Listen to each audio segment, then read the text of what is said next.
Pour 2026, nous sommes rendus à la 549e édition Ngouane. Mesdames et messieurs, vous le connaissez très bien, à chaque édition s'articule un thème. Pour le Ngouane Talk aujourd'hui, nous allons donc parler du thème de Ngouane 2026. Bienvenue. Au-delà d'un simple slogan, le thème reflète un sujet de réflexion, un sujet qui peut nous pousser à mieux embrasser le Ngouane. Et pour aujourd'hui, nous allons donc recevoir le secrétaire général de la Fondation Ngouane, Alexis Moulomjiva, à qui nous souhaitons la bienvenue. Bonsoir Jobert et bonsoir à tous les téléspectateurs de Ngouane Talk. Directement, on va vous poser la question à savoir quel est le thème retenu pour cette édition. La 549e édition du Ngouane est placée sous le thème Sultan Ibrahim Bombo Joya, roi bâtisseur et figure plurielle, mémoire et héritage.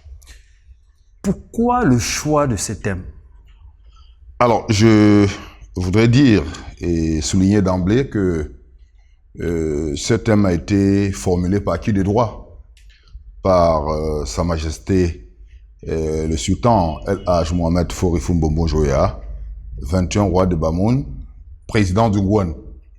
Et le thème a été adopté sur sa proposition par l'Assemblée générale du Ngouane. Le sultan roi de Bamoun, à travers ce thème, entend rendre un vibrant hommage à son prédécesseur et père, le sultan Ibrahim Bombo Joya de regrettée mémoire, qui nous a quittés en 2021, et qui était le père de tous les Bamoun, mais également une figure emblématique et éminente de la scène nationale camerounaise.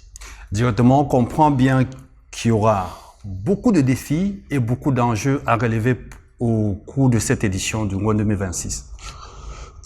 À travers ce thème, les enjeux consistent certainement à dégager les principaux centres d'intérêt qui peuvent être retenus de la vie, de l'itinéraire, de la trajectoire particulièrement dense du sultan Ibrahim Bombo Joya pour inspirer les jeunes générations et également enrichir la population collective.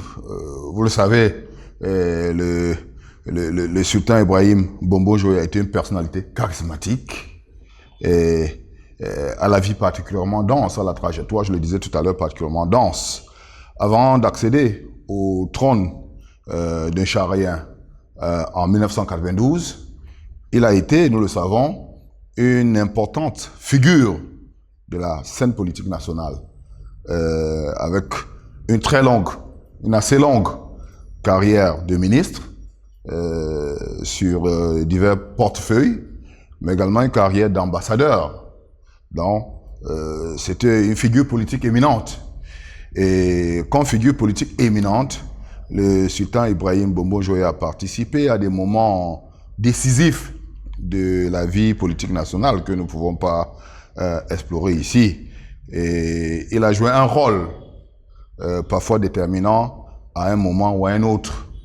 Mais le sultan Ibrahim Bombo Joya, c'est également connu de tous, était également une figure dans cette vie-là, une figure sportive éminente. Il a été l'un des premiers présidents de la Fédération camerounaise de football et le ministre des Sports du Cameroun au moment où les Lions indomptables remportent pour la première fois la Coupe d'Afrique des Nations, je pense en 1984. Donc il y a sans doute des marqueurs et des valeurs à retenir de cet épisode. Maintenant, lorsqu'il accède au trône de Charien, à la royauté dans la communauté Bamoun, en 1992, je le disais, le sultan roi de Bamoun a été tout au long de son règne, l'un des plus remarquables monarques que nous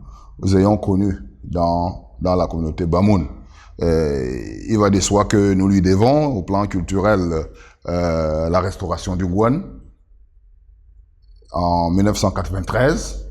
Nous lui devons également la construction du musée des rois Bamoun.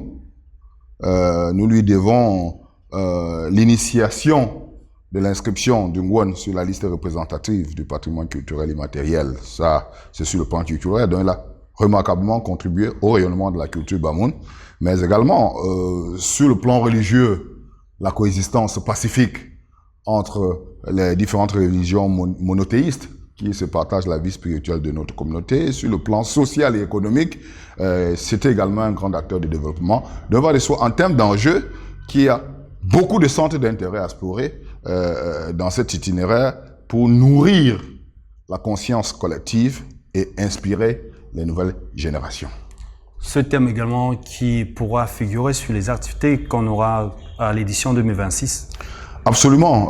Ce thème va se décliner dans le programme d'activité du Ngouane, au moins à 2 niveaux, à travers la conférence internationale qui lui sera dédiée et qui permettra aux universitaires, aux scientifiques d'explorer la vie et l'itinéraire du sultan Ibrahim Bomo Joya dans une lecture scientifique pluridisciplinaire, mais également dans une activité qui permettra de lui rendre hommage par un grand prix, le grand prix Ibrahim Bomo Joya, qui va se décliner dans des concours littéraires, dans la production des documentaires et d'autres activités similaires qui peuvent permettre que la mémoire et l'héritage du sultan du 19e roi de Bamoun soit plus que jamais vivace après son départ.